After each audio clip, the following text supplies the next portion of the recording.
Les 4 choses à faire quand ton épouse te dit qu'elle n'a plus de sentiments pour toi. Bienvenue sur ma chaîne, je m'appelle Tessa et ma mission c'est d'aider les hommes au bord du divorce à sauver et transformer leur mariage.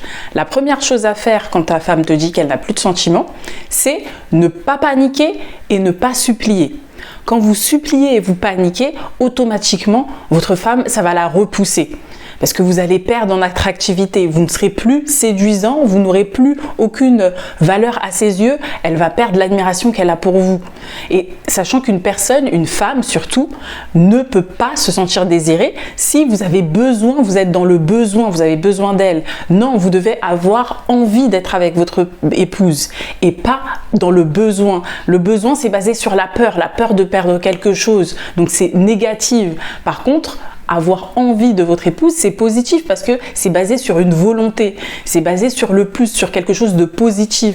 Donc, vous devez plutôt prioriser cette vision-là. Elle doit sentir que vous la voulez pour elle, pour ce qu'elle est, et non pas par peur, par la peur, parce que vous avez peur de perdre ce que vous aviez auparavant.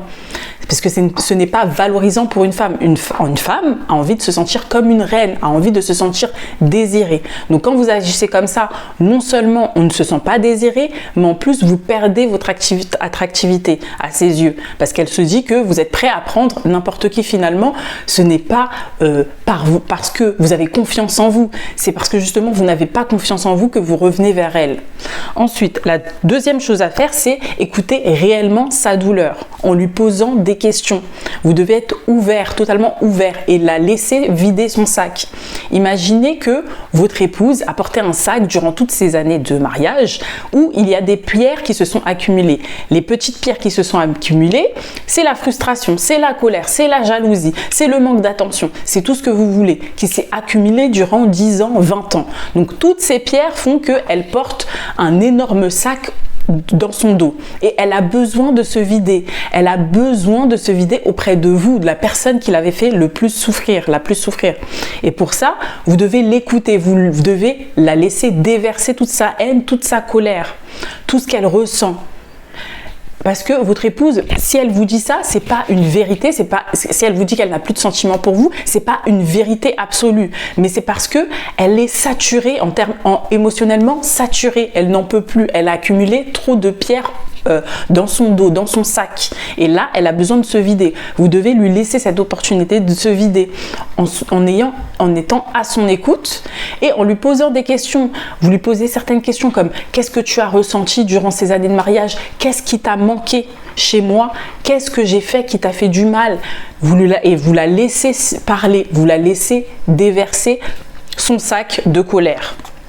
Ensuite, la troisième chose à faire, c'est reconnaître ses erreurs sans justification. Ça, c'est un point très important parce que quand vous vous justifiez juste après avoir reconnu vos erreurs, elle se dit, mais en fait, finalement, il ne me considère pas, parce que vous invalidez tout ce que vous avez dit juste avant. Donc vous pouvez peut-être dire oui, c'est de ma faute s'il s'est passé ci, s'il s'est passé ça, mais quand vous rajoutez mais juste après, pour vous justifier, vous invalidez tout ce que vous avez dit avant. Donc ça ne sert strictement à rien. Elle a besoin de se sentir en sécurité, que vous n'essayez pas de vous défendre.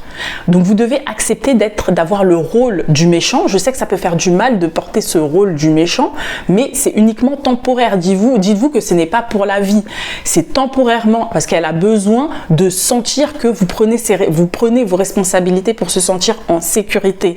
Donc certes, j'imagine que si vous êtes sur cette chaîne, c'est que vous avez des valeurs, vous avez des principes, donc ça doit vous faire du mal de dire oralement tout ce que vous avez fait à votre épouse, de reconnaître que vous l'avez blessée, que vous avez blessé la personne que vous aimez le plus. Certes, je l'entends, je le comprends, mais c'est nécessaire pour que votre épouse puisse avoir ce sentiment de justice. Elle a besoin de ce sentiment de justice puisqu'elle a ressenti de l'injustice durant toutes ces années de mariage. Et vous, en reconnaissant vos torts, elle va se sentir apaisée, elle va se sentir soulagée et sentir que oui, il y a une justice dans ce monde, il y a une justice dans ce mariage puisqu'il reconnaît tout ce qu'il m'a fait.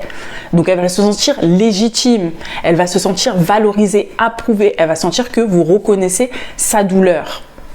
Ensuite, la quatrième chose à faire, c'est montrer un changement par les actions et non pas par la parole. Vous devez agir et non plus parler. Donc les fausses promesses, il faut arrêter.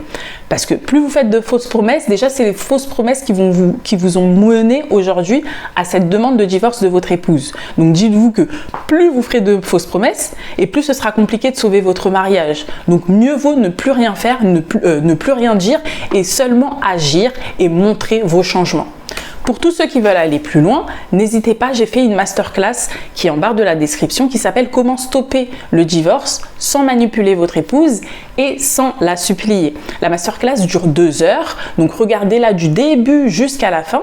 Et si vous êtes sérieux, si vous voulez réellement sauver votre mariage, vous pourrez à la fin de la masterclass réserver un appel téléphonique avec moi pour savoir si ça vous intéresse de rejoindre mon programme. Et je vous dis à très vite pour une prochaine vidéo.